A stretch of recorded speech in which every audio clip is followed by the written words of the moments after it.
This is what it means by hatta iza balagha al-maghrib al-shams. That means as soon as he took off, he cannot go east or west. He just went to the point which is taghrabul shams, which means maghrib al-shams, ending point of sun. Where the sun is going to actually set. And we know where it's going to set. You know where that is? Yeah. Every sun. Every sun. Yeah, we call our sun star as sun. So every sun sets at either its own black hole or some black hole is going to be sucked into. Yeah. You know? Yeah. That's the two things that happens to every sun or star. Yeah. So I'll repeat those two ayat to move on to the next one. They ask you, O Prophet, about Zulqarnain. Say, I will relate to you something of his narrative. Surely we established him in the land and gave him the means to all the things. So we can say, like, if we put in the let's just put translation the sababa, like from the next ayah, which says, so he followed up on a certain road. So we can put it in ayah number 84 like this. Surely we established him in the land and gave him the pathways to everything. Then so he followed up another means. Ayah number 86 says, until he reached the setting point of the sun, which appeared to him to be setting in a spring of murky water, where he found some people. We said, O Zulqarnain, either punish them or treat them kindly. Would you like to? Yes, please. Yeah. Oh my God, yes. Now remember Surah Hijr. Surah Hijr, we talk about the clay which was used to make Adam alayhi salam. What was the word for it? Ham. Yeah. Okay. Now I want to read this in Arabic so that you can understand where I'm coming from. Hatta iza balagha maghrib ash-shamsi wajadaha taqrabu fi aynin hamiyya. Hamiyya. Hamiyya is the same word, ham. Yeah. Okay? Yeah. Now, when we know that the word ham is used for Adam alayhi salam. Yeah. And this is the same word, hamiyya. Yeah. Now, I'm going to come to ayn. The ayn in hamiyya. Yeah. Now, ayn also it's means... not just ham, it's ayn. Yeah, ayn in hamiyya. Ayn also means spring. Yeah. Water, spring of water, fountain. Or even eye. Yeah, and ayn also means eye, the eye. Yeah. So when we say fountain of water, we have to put black water, black, murky, muddy water. Yeah.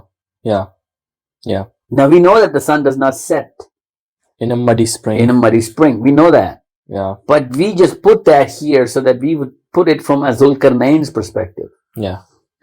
Now Zulqarnain is the person who has been given the power over all the land.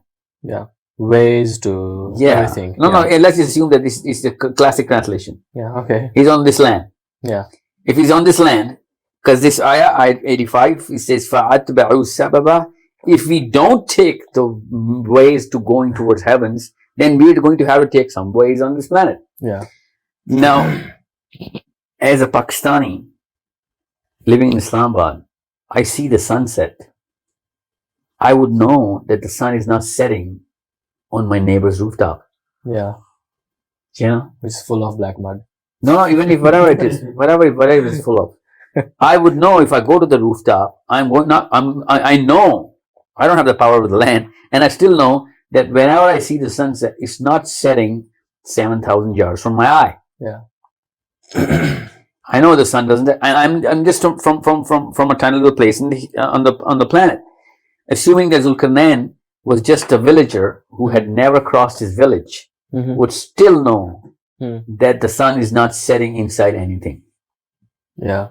On this planet. Like, we don't even need any science for this. Yeah. It's a common sense thing. People knew it from day one. That sun is not setting.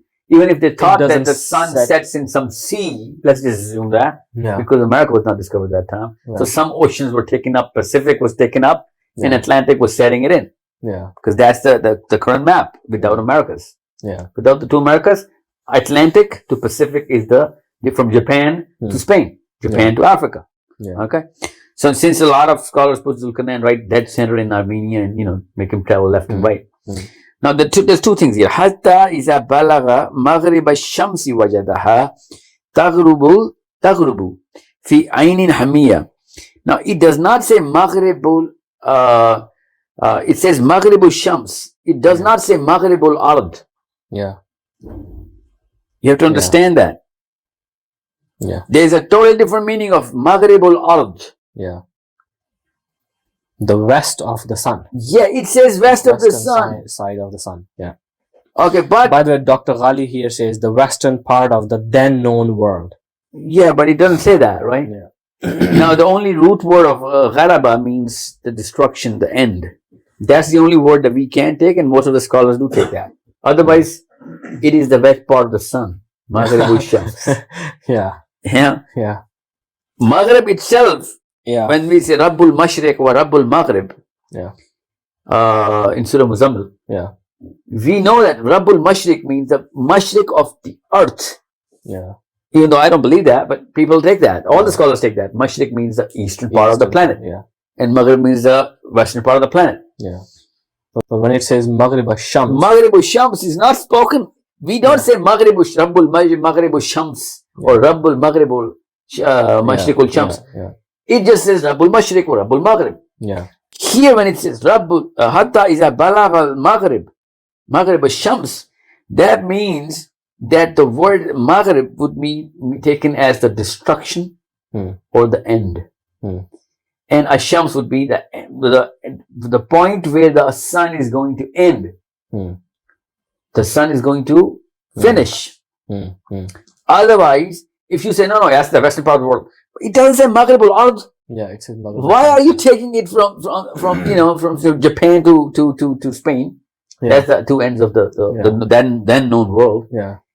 It should have said Hazta is a Balagh al Maghrib. Yeah. Then I could say, I know that's exactly what the Quran says. Yeah. Whenever it says west or east, exactly. It means Hatta is a Balagh al Maghrib. Would mean like until he reached west. The west. But it says Hatta is a Balagh al Maghrib Shams. It means a totally different way of looking at this. Yeah. Now, by the way, there is this discussion in Tafsir Ibn Kathir on this ayah. Although Ibn Kathir has rejected this interpretation, he says that there are certain people who believe that it's the western part of the sun, some west of the sun or star. But he says that it's cannot be understood and should be rejected. I understand. I don't remember exactly what words he said. No, but we have that IQ developed now. Yeah, that we can. Now that they didn't have IQ, they knew that the audience is not going to. Yeah, they're going to start ridiculing the Quran or something. Yeah, it was a very good decision they took. Yeah, exactly. Let the world come to light through whoever means. Yeah, but we now know that. Let me just give you a very layman example. Can make people laugh on this now. Yeah, exactly. Now the ridicule is going to come if you don't evolve out of the psychology of that specific audience. Yeah, and go back to the psychology of the Sahaba. Because Sahaba were not afraid of anything. They were just saying it because that's the message they got. They did not care. Yeah. They were just stating it the way they're listening it from the Prophet system. Yeah. Now, just like Abu Bakr. Yeah, exactly. He did not have to make explanations or anything. He didn't have to come up with anything. He just said, he said, my friend traveled, he must have traveled. Yep. So, Maghrib Shams means the west of the sun or the destruction of the sun, the finishing point of the sun. Yeah. Now, let me just give you an example so that you understand how simple it is or how complicated it's going to become if you don't take this meaning. If a space shuttle just takes off from the planet and it goes towards the moon, can we, by any compass, attribute whether it's going east or west? No. Just going vertical, straight up. Yeah. So, no, but we can actually reference it from the planet setting on the ground. It's moving towards the west. Yeah.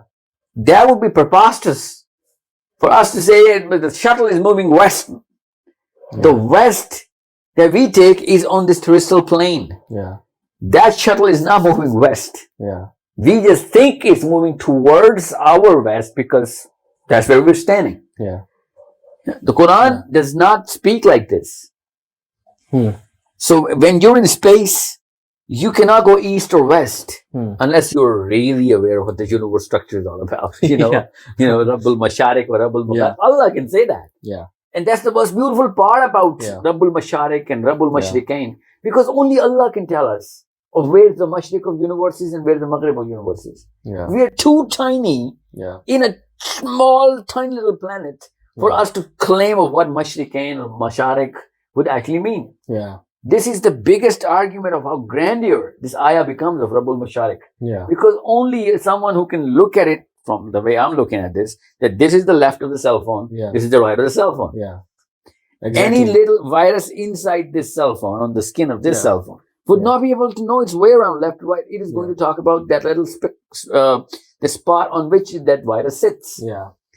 So this is how grand is Rabbul Masharik and Maghrib. And this is what it means by Hatta iza balagha al-Maghrib al-Shams. That means as soon as he took off, he cannot go east or west. He just went to the point which is Taqarabul Shams, which means Maghrib al-Shams, ending point of where the sun is going to actually set. And we know where it's going to set. You know where that is? Every sun. Every sun.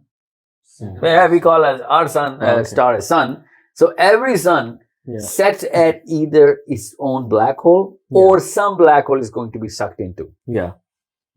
That's the two things that happens to every sun or star. Yeah. So we now know where our sun is headed. Yeah. And we've seen that black hole. Yeah. So that's a very easy meaning to derive out of this, because there's another proof of that coming up right away. That he went to the we can now even know, we know where this we know the exact name of the black hole now, where the sun is actually running towards. Yeah. Now we know that. We know the trajectory of the sun. Yeah. And sun, where is it heading towards? Is it heading towards the center of the Milky Way? From the center of the galaxy.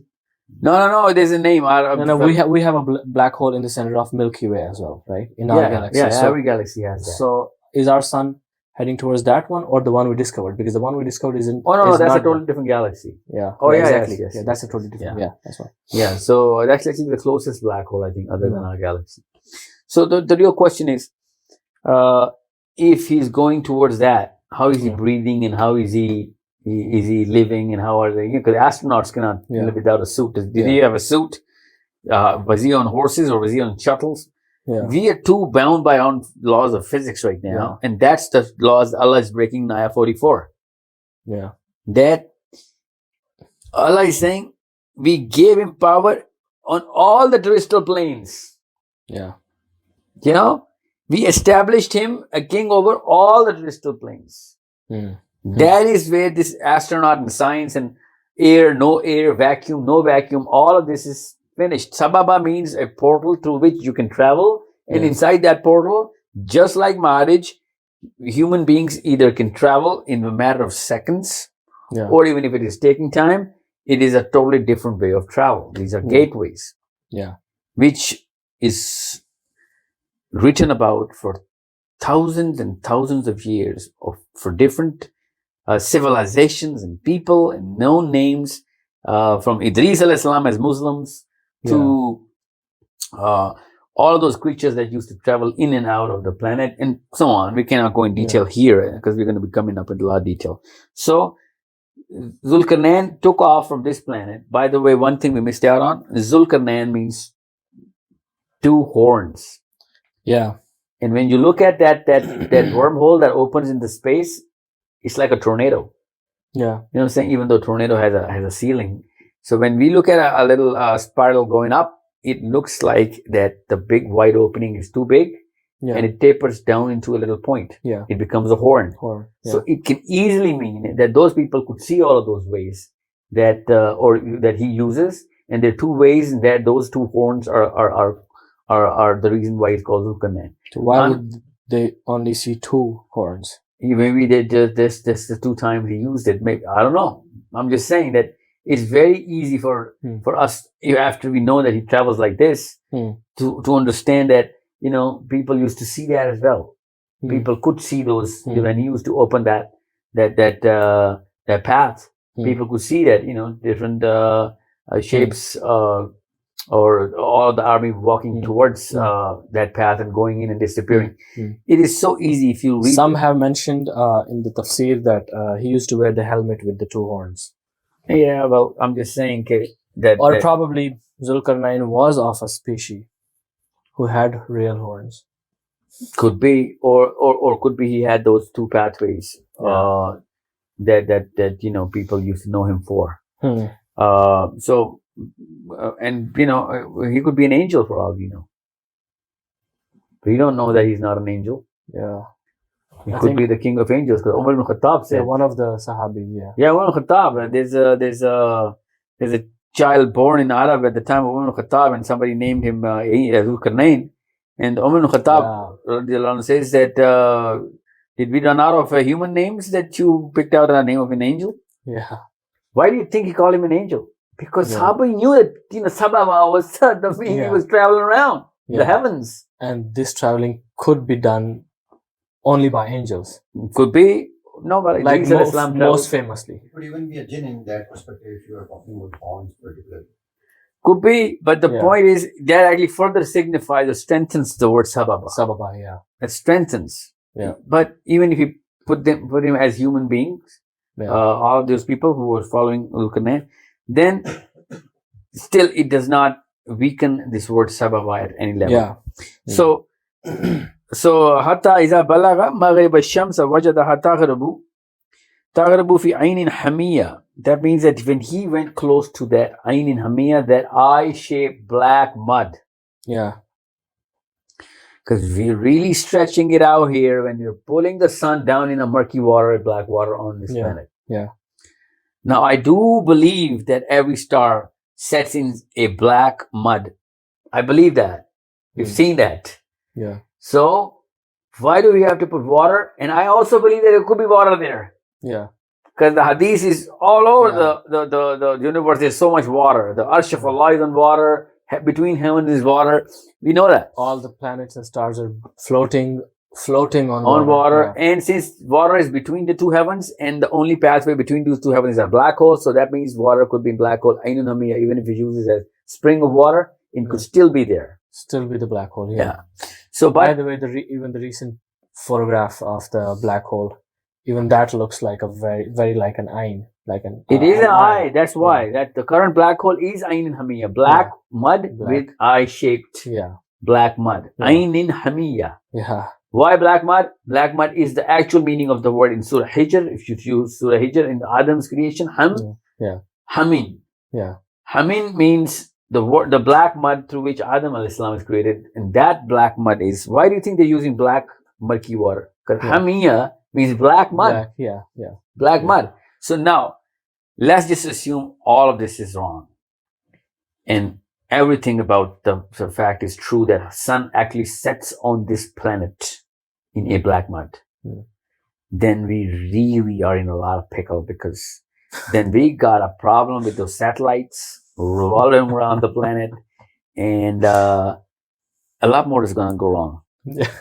A lot more. Yeah, I'll tell you why. Because I want the sun to set on this planet. I'm one of those guys. I'm one of those Muslims who wants the most strange things to happen and coming out from the Quran, so that only the believers will believe in the Quran.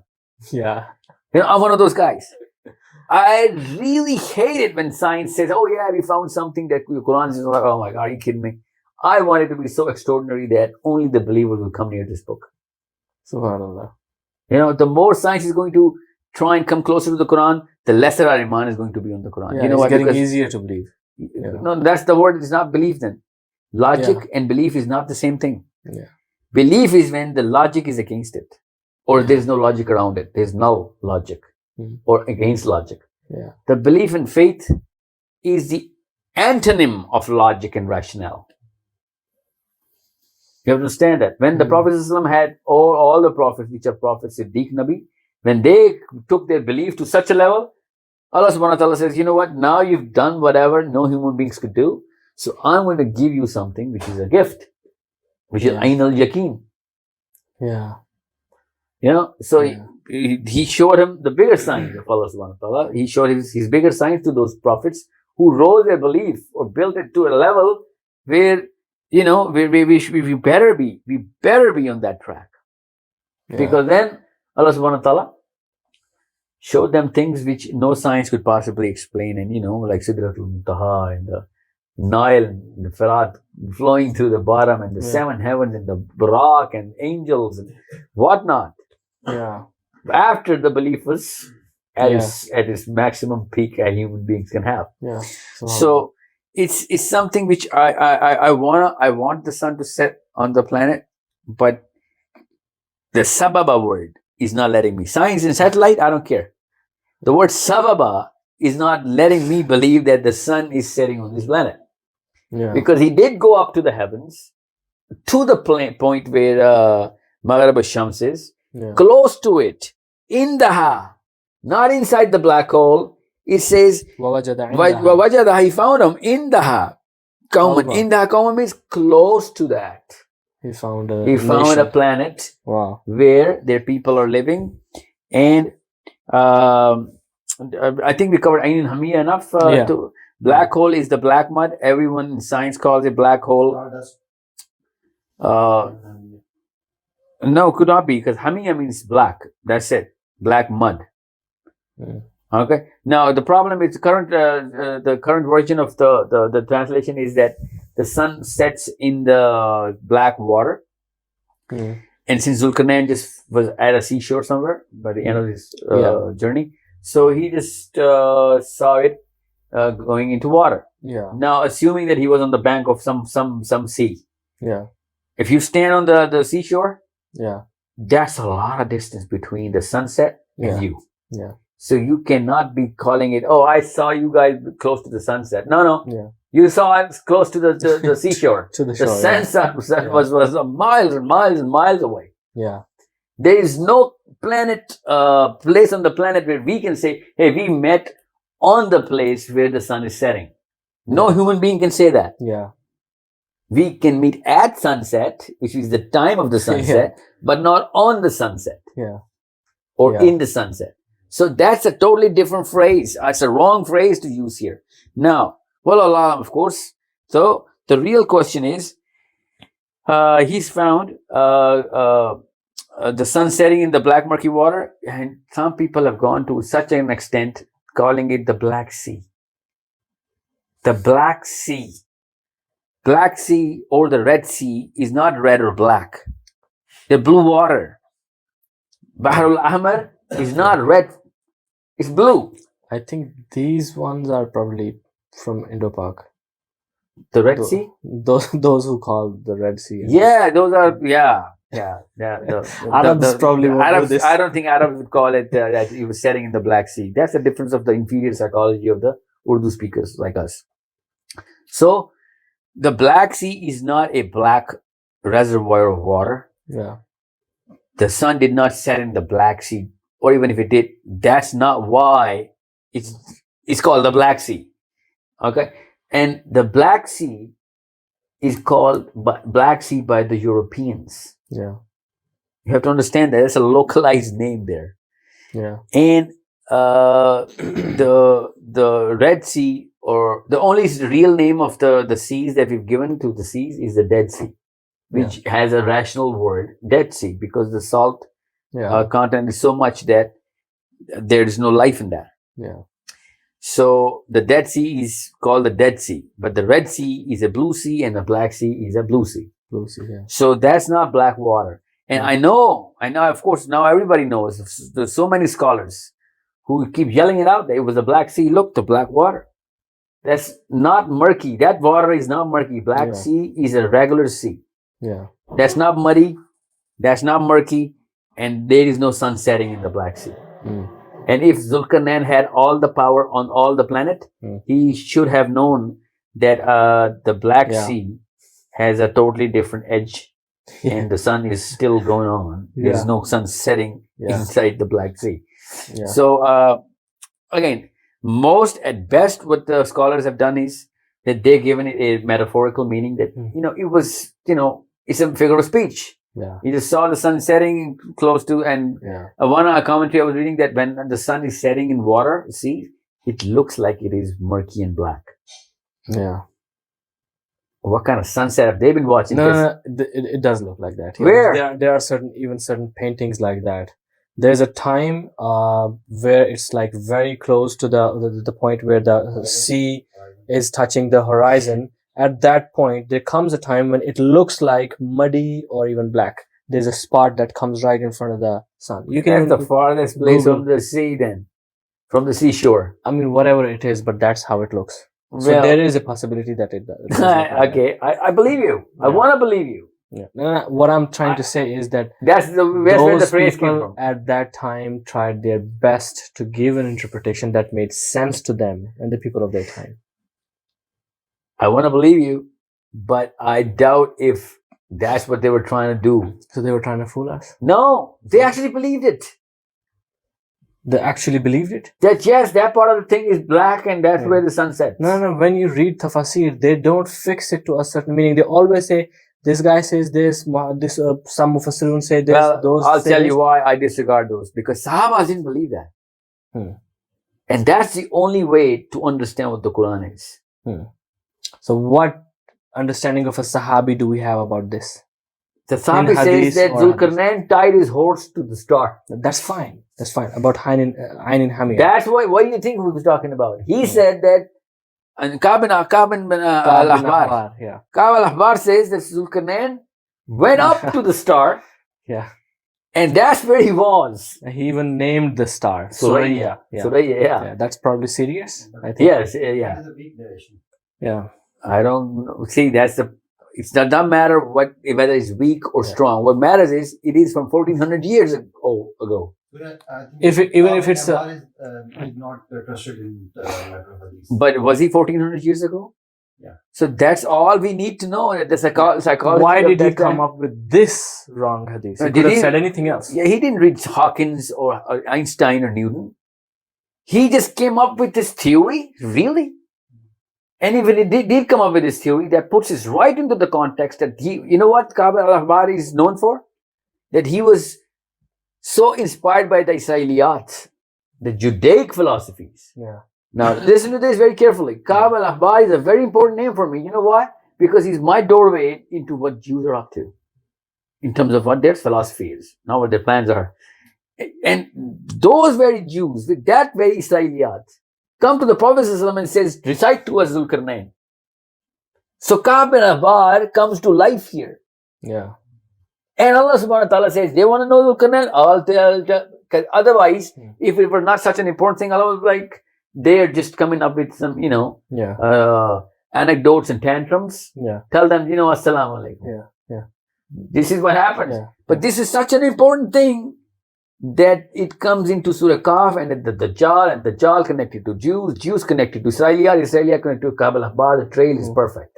Yeah, and by the way, even if Ka'b bin Ahbar is like not trusted in the narration of the hadith, but if you read the character or the behavior of Ka'b bin Ahbar regarding these kind of ayat, that's really amazing. He was so excited every time these kind of ayat were read to him. Yeah. He would be very excited, and he would say, yes, it makes sense because I heard something like this, or there was something like this in Israeliyat or some things like that. So it means he had a very vision that was too broad for that time. Or he had a psychology which was a Not limited to Judaic this, psychology.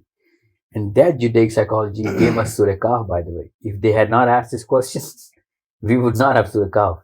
So that psychology is well respected in the court of Allah. He answered a question of people. Or maybe that's the reason he was not trusted, because he was talking something that was not actually comprehended by the... No. I'll tell you why he was not trusted. It's very clearly written that he was too inspired by Israeliyat. Yeah. And that's the only case against him.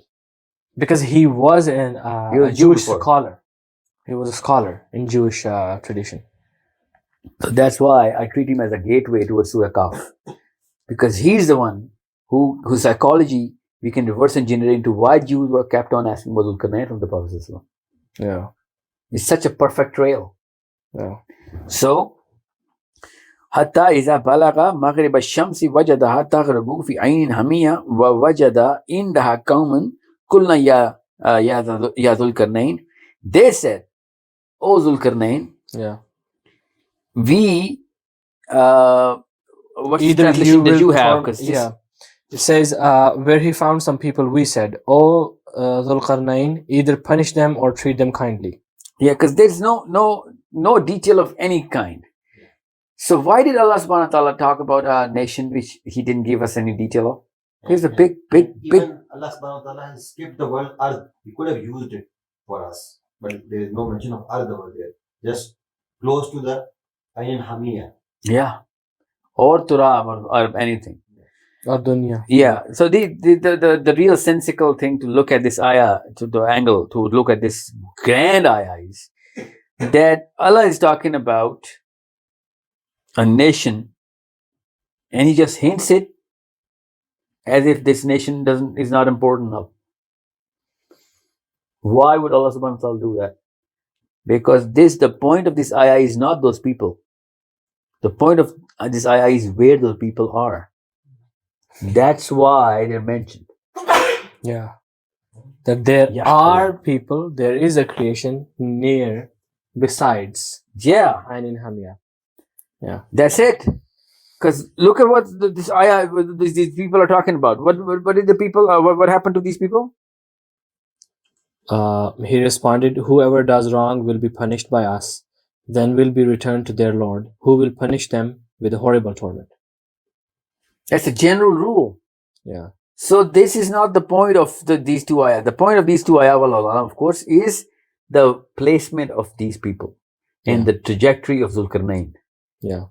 So that's the best part about this ayah. Let's just go on further. Okay, so just to summarize from the point where the story of Zulkarnain started. So he was asked about the question. He said, "Let me tell you something about Zulkarnain." Zulkarnain was given a pathway towards everything, and then it says "Fatba'u sababa." So then he followed a path, which could lead to another world or dimension or another sky, and then he reaches a point on the western side of the sun, which says, or the point of the destruction of the sun, or the ending point of the sun, which is towards the Ayn Hamiya, a black hole, and near the black hole, beside the black hole, he meets these people, and then this is the conversation which takes place between those guys, and he says them, "Whoever does wrong will be punished by us, then will be returned to their Lord, who will punish them with a horrible torment." Okay, ayah number 8.